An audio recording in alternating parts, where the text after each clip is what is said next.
There is a reference for preachers called the Revised Common Lectionary.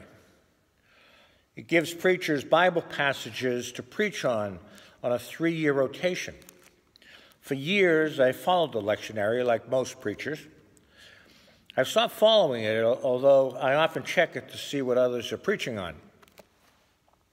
What I do now is look what I think you folks need to hear in any given time. Sometimes it's an individual approaching me, which I always figure others might be going through the same thing. Sometimes it's something happening at Union Church that drives the sermon. Sometimes it's beyond our walls. Today is a sermon that is beyond our walls. I'd like to take a look at the state of our country. Some point out that with a booming economy, things are great. A booming economy is a great thing. Absolutely. But the country is much more than employment numbers. The news of mass shootings is always jarring. But when it happens in a place of worship, it cuts to the core. The 11 people killed at the Tree of Life Synagogue in Pittsburgh is as horrific as the mass shootings at an African-American church in Charleston. The only places that it happens that is just as sacred are in schools like Columbine, Newtown, and Parkman. The enormity of the grief is real. Hate crimes are on the rise. The targets are based on religion, race, political ideology, and sexual and gender identification. There is an element in our country that hates, yes, hates, anyone who does not look, think, believe, and act like them. I believe that evil exists in this world. That level of hate is evil. One of you came up to me asking how a person of faith should react to the news of Whitey Bulger being killed. Should you feel bad? My answer is, I don't feel bad. Bulger was evil and got what he deserved. The question is a good one, though. How do people of faith react to hatred and evil? Before we get to that, I want to spend some more time on the experience of being bombarded by bad news. It seems that we are in a state of perpetual grief. I think that if we are honest with ourselves, we admit that there is our own anger and maybe even hate in there as well. It just gets harder and harder to process this stuff. As always, there are stories within the stories.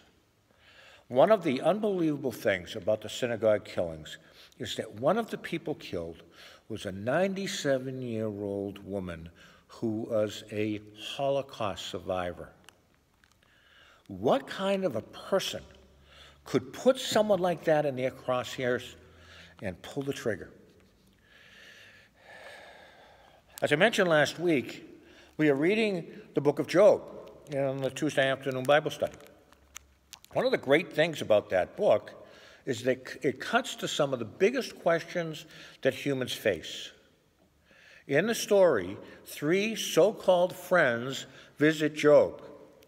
We know that Job is an innocent man. Yet, in the face of his great affliction, these guys try to explain why Job is suffering. They basically say to Job, you must have sinned badly against God. Isn't that what we do? We try to understand that which cannot be understood.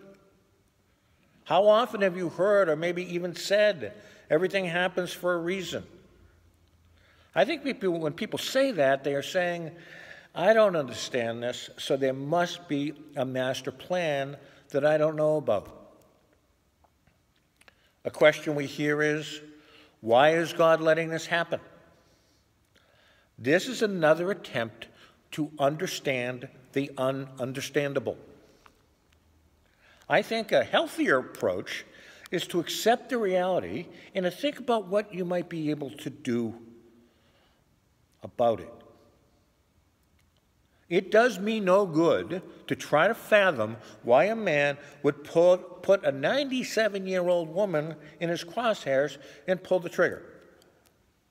It is a healthier approach to ask myself how I, a person of faith, should conduct myself in a country so steeped in hate and evil. The first thought I have is to resolve never to become accustomed to the hate and the violence. Any thinking, feeling person needs to be disturbed by the bad news. Anytime someone is attacked in this country, we are all attacked. We should never become immune. That said, do not be daunted. This is important in this time of perpetual grief. Do not let the constant flow overwhelm you. In a world of enormous grief, we are called to be people and churches of civility and safety. The church is not a refuge to escape from the world, but a place where hearts can be warmed and lifted. We're called to hear, learn from, and magnify the voices and experience of those targeted, not to try to understand the hatred. We cannot be pulled into the hatred ourselves. Our passage from 1 John says that those who hate are in the darkness. It teaches us not to hate and to live in the light. Good advice in a world with so much darkness. An important course of action is to pray. And if you are saying, here we go again, he's telling us we should pray again, please hear me out. Prayer is not about handing over our concerns to God so we can get on with our daily lives. It is not about putting a Band-Aid on an infected wound. At its deepest, prayer is about a transformational relationship which always begins with the one who prays. It calls us individually and collectively to do deep soul-searching work before God of examining our contribution to the problem.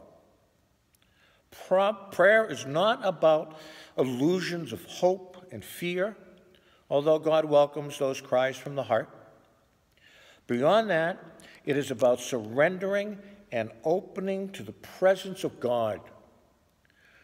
That can change the human heart, beginning with yours, which in turn can change the world.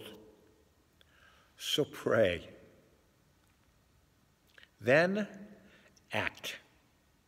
Ask yourself the question, what are you individually in your church called to do in your community, in your places of work, and in your homes? How can you connect with those most impacted by those words and deeds? How can you be a presence and a voice of safety and civility? How can your voice be one who condemns these types of violence? What can you do in the world that exemplifies your faith? Lastly, remember, with all its sham, drudgery, and broken dreams, it is still a beautiful world. Take a walk. The foliage is breathtaking right now. Go to a museum. Go hear live music. Dance. Have dinner with loved ones. Laugh. Live. Love.